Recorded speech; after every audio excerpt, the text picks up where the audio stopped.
Welcome back, everybody, to Sports Ethics and Social Justice. As you know, I'm your professor, Robert Romano, and today we're going to talk about something very important. We're going to talk about ethical considerations of race in sport. And it's important because of what has happened in the past and what is happening currently. So we all know that racial issues have a long history in both our professional and amateur sports here in the United States, and that racial discrimination in the U.S., especially in the area of sports, has deep historical roots. Just look at all the major sports properties, and that's evident, right? And on the amateur side, though, also the NCAA, right? There are issues of race within the NCAA. I posted up a report card of the NCAA and their hiring practices. So within the organization of the NCAA, within the member institutions of the NCAA, and also the athletes who participate on behalf of the NCAA or for the NCAA. Right? We all know that African American athletes are prevalent throughout the college revenue sports. Right? We know this. You look at it, look at the rosters of the teams, and you know that there are people of color who play a predominant role in the revenue sports at the NCAA level. And some feel that the athletes are being exploited for financial gain. Right, and to a certain extent, I do too. Because they use their skills are used for purposes other than educational development. As you think about that, the NCAA has a lot of participants who are people of color. The NCAA makes billions of dollars off of that, and then you got to look at the graduation rates of people of the athletes who are of color and what they do post graduation. It's interesting to dive into those facts, right? So there's a lot of exploitation for financial reasons of athletes who are of color. By the NCAA. And we'll dive into that a little bit more. Look at MLB. Right, the history of MLB. Jackie Robinson did not break the color barrier, the so-called color barrier, until 1947, post-World War II. All right? And there's some people who think that this systemic racism in MLB continued right through Curt Flood. If y'all don't know who Curt Flood is, Curt Flood brought an antitrust suit against MLB. And part of his suit was he alleged that the reserve clause, which was the catalyst or the crux of his anti-suit litigation, was discriminatory in nature. Right? It systematically depressed the salaries of athletes, of MLB baseball players.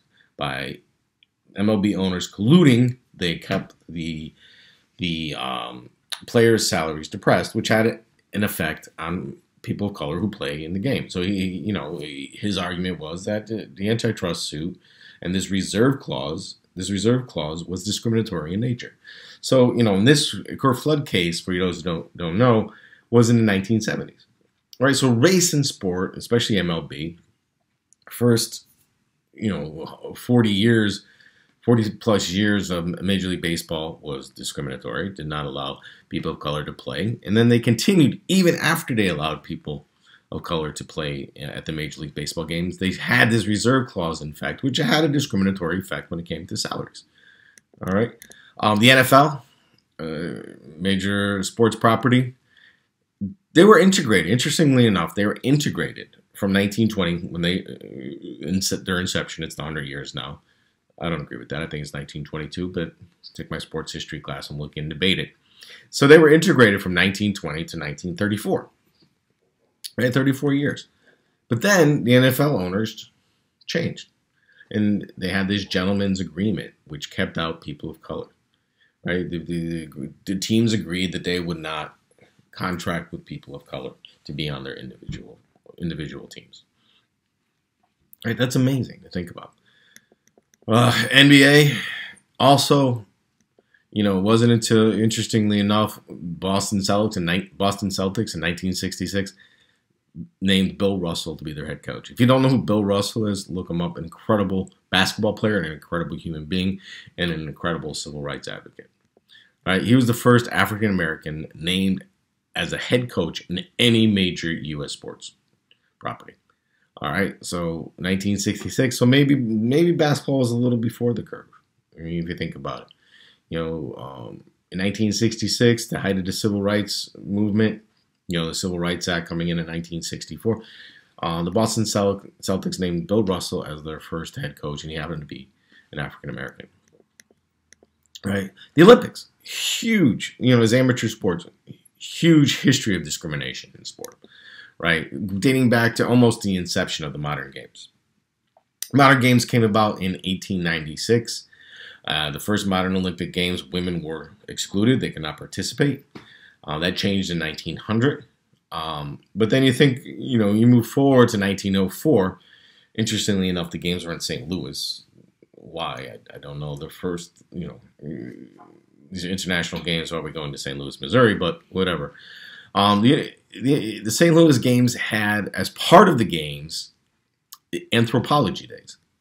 Now, if you've never heard of this Anthropology Days, do some research on it. Educate yourself on this. But pretty much what the Anthropology Days were events that allowed social scientists, I'll put that in quotes, and the sports hierarchy to test racial or racist hypothesis. More racist hypothesis than racial. Right? They already had what they wanted the conclusions to be in their head. All right. On their playbill, basically, on their advertisements, so the first athletic meeting held anywhere in which savages were exclusive participants. Savages, meaning people of color. This is how they advertised these anthropology games as part of the Olympics.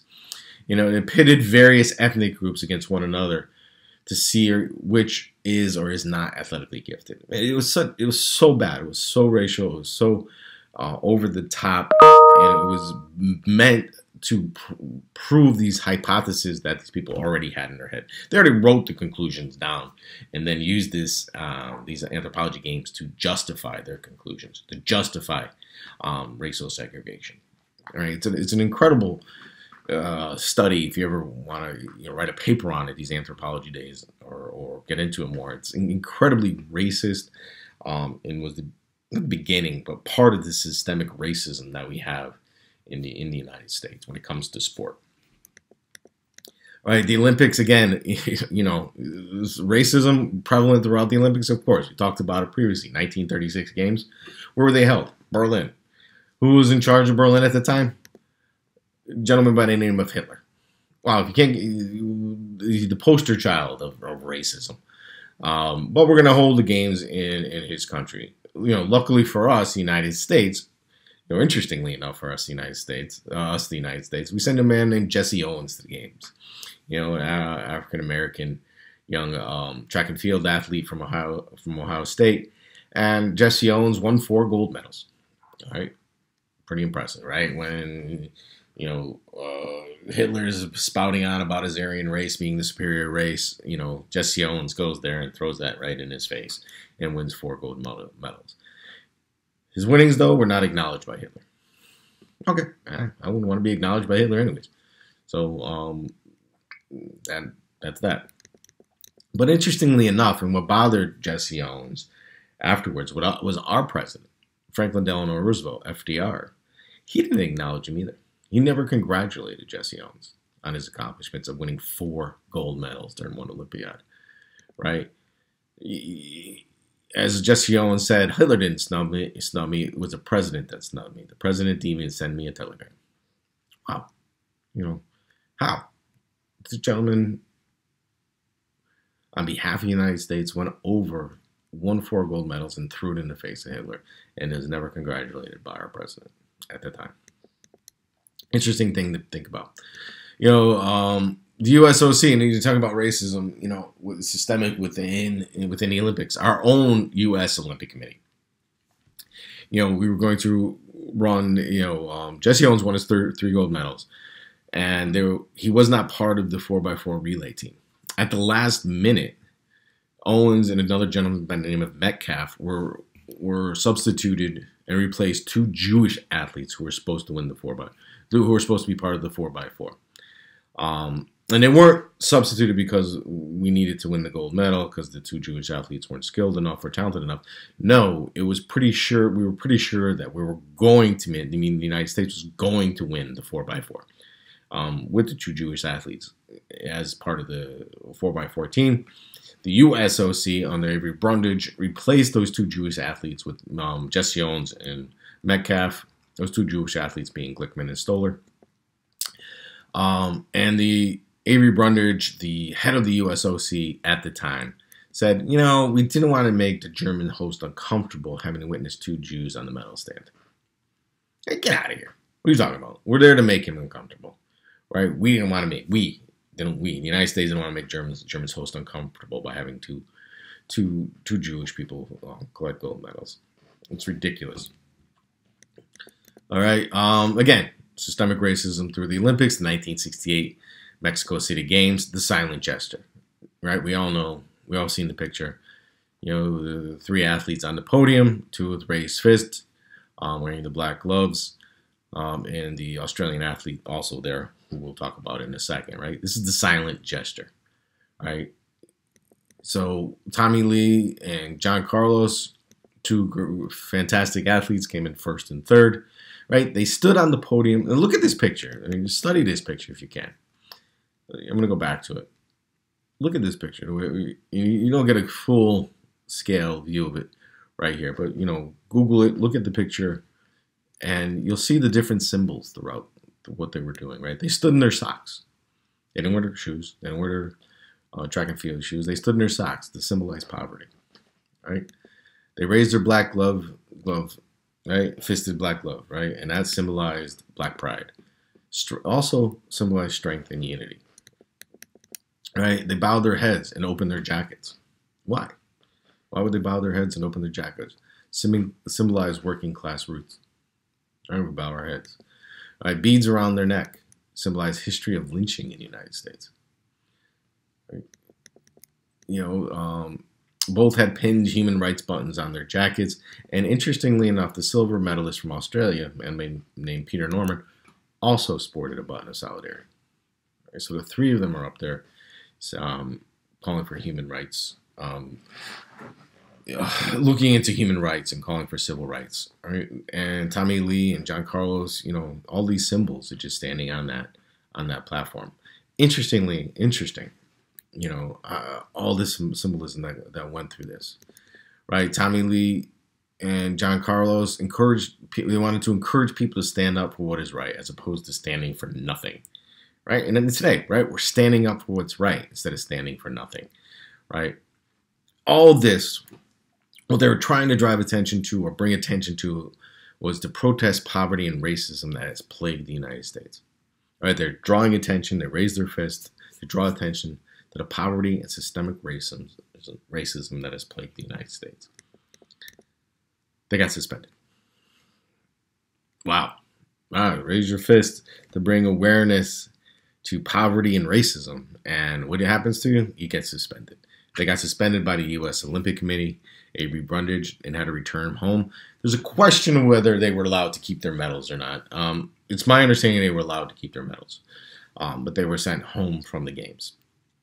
Interestingly enough, fast forward, 35, 37 years, they're heroes. They're heroes. And a 20-foot sculpture honoring them was built and placed at San Jose State University, where they too went to university, right? And here they are, the two gentlemen in front of the statue that was placed in San Jose State. Right? 1968, they're denigrated, they're sent home, they're rabble-rousers, they're this, they're that, by the U.S. Olympic Committee. 2005, we look at them as heroes, because they were. Right? They wanted to create awareness for poverty and systemic racism that was prevalent throughout the United States, and that we need to look at ourselves and we need to use sports as a platform to make sure that this ends, this racism and systemic, this poverty and systemic racism ends. And there you go. Race and professional sport.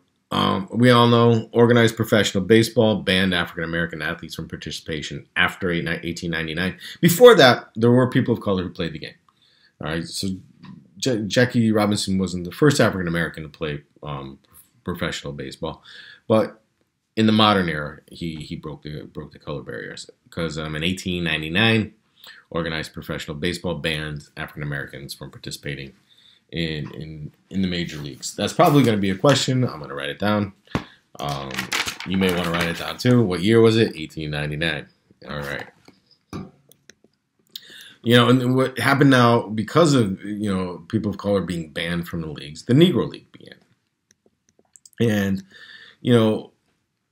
and the Negro Leagues were a viable league that happened from, the 1900s up until integration in 1947. So there was different versions of the Negro League. There's, different stories on the Negro League, which are very, very interesting and very important to understanding sport.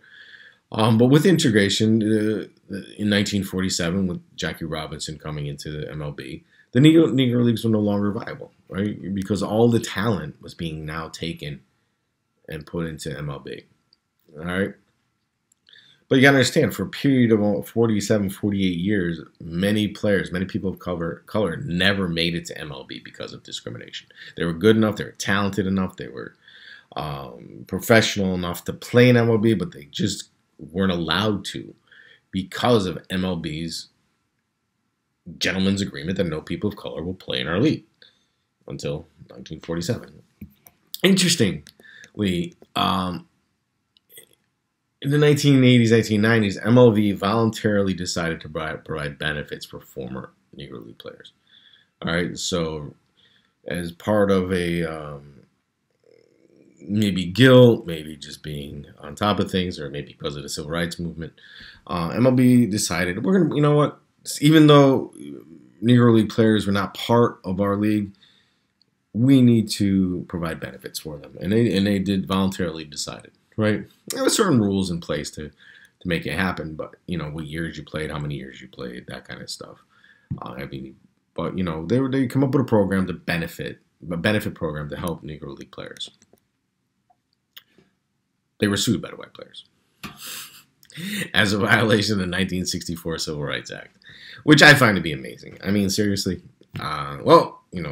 So a series of white players decided to sue MLB, saying that this program of helping former Negro League players with some benefits is discriminatory.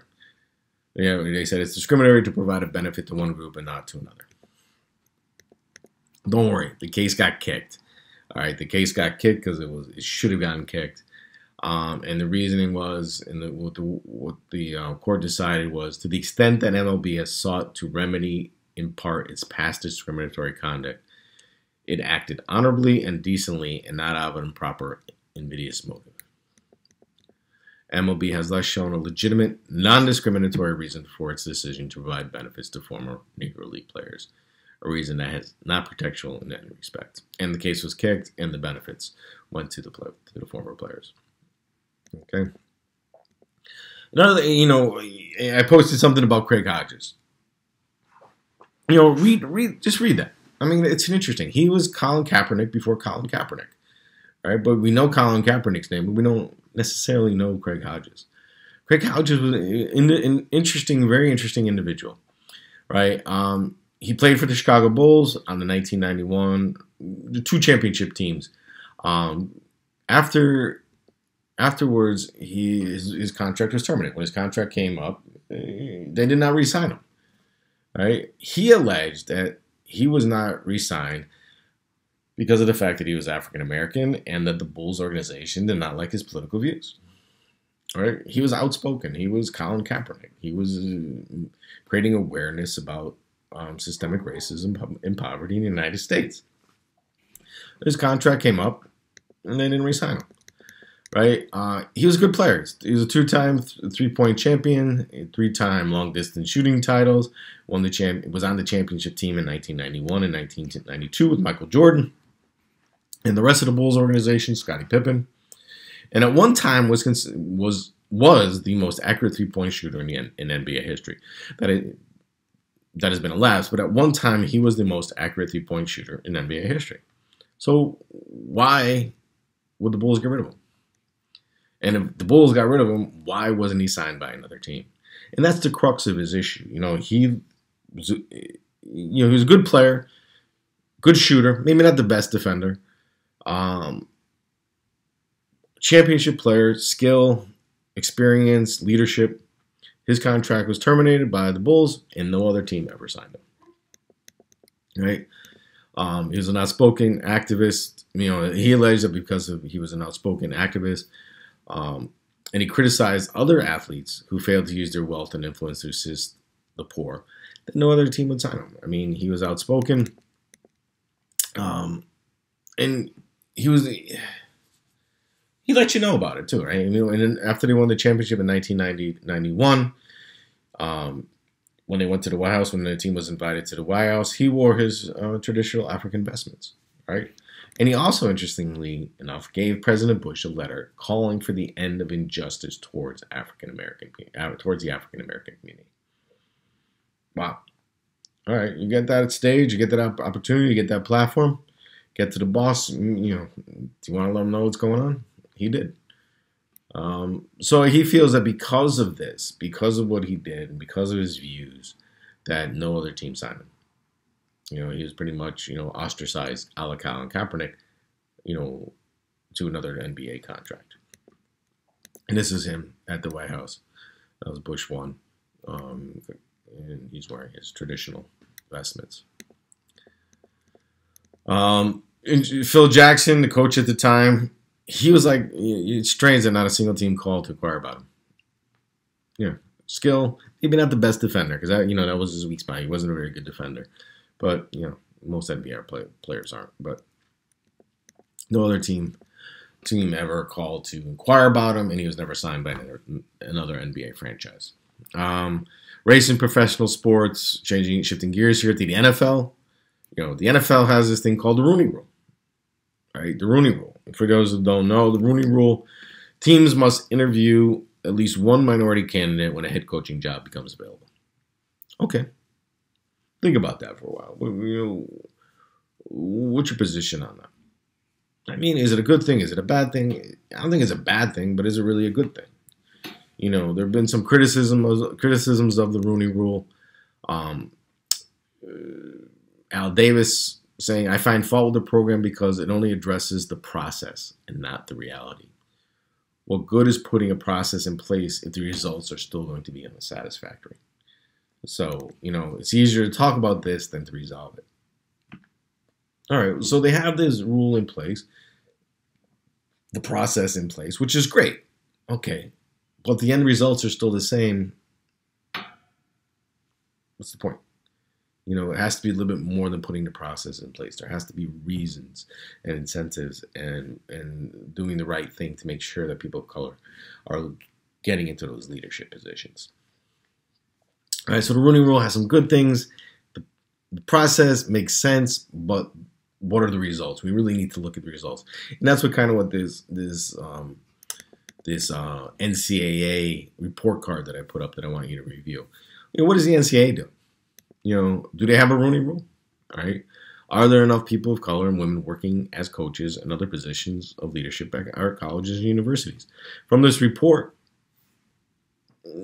maybe not. All right. The NCAA may not be doing a good enough job. All right. But let's talk about that on Friday during the Zoom class. So let's talk about that. Come up with some questions on that report card, the NCAA racial and gender report card. And let's talk about it. Are they doing enough? Are there enough people of color working in the NCAA, in the different parts of the NCAA? The NCAA head home office, the NCAA member institutions, and coaching and all that stuff. And if there's not enough people working, what are we going to do? What is the NCAA doing to improve on that? Okay. Another thing I want to talk about on Friday is the NCAA with regards to offensive mascot names. All right, so we'll do a little research on this. Native American nicknames pretty much have been pushed out of NCAA institutions, but there still are some. And should the NCAA sanction colleges that still use nicknames that can be deemed offensive? So, I mean, let's talk about that on Friday. Let's make that part of our conversation. Do you think that's the right thing to do? And then, what about Indian pros? What about the NFL and that Washington franchise? Or what about MLB and the team down in Atlanta? All right, so let's talk about these things. Let's think about these things, and let's have a discussion on Friday. Okay. That being said, thank you as always. I appreciate your time, and talk soon. Take care. Zach, read a book.